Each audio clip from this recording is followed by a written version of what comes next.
T-minus 10, 9, 8, 7, 6, 5, 3, 2, 1, 0, and liftoff of Space Shuttle Atlantis on a mission to build, resupply, and to do research on the International Space Station. Houston now controlling. Atlantis begins its penultimate journey to shore up the International Space Station. Atlantis now in the proper alignment for its 8.5-minute ride to orbit. 4.5 million pounds of hardware and humans taking aim on the International Outpost.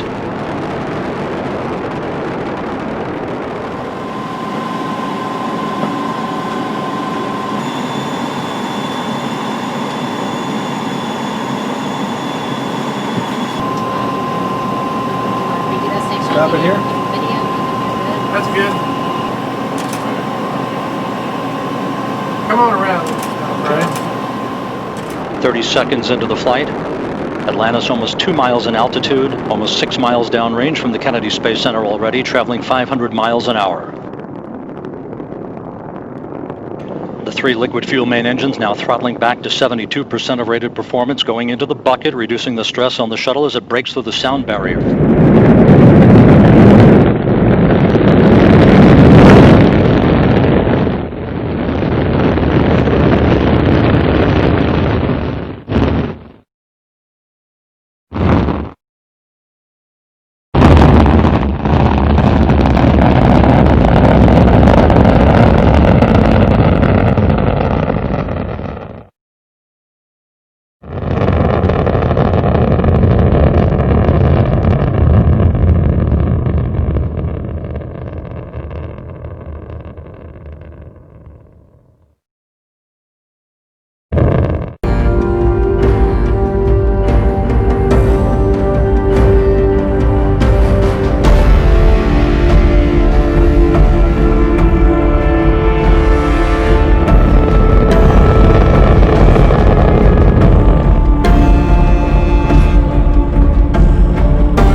Contact tower 128.15. Maintain spacing interval 90 seconds. No closer than 3 nautical miles.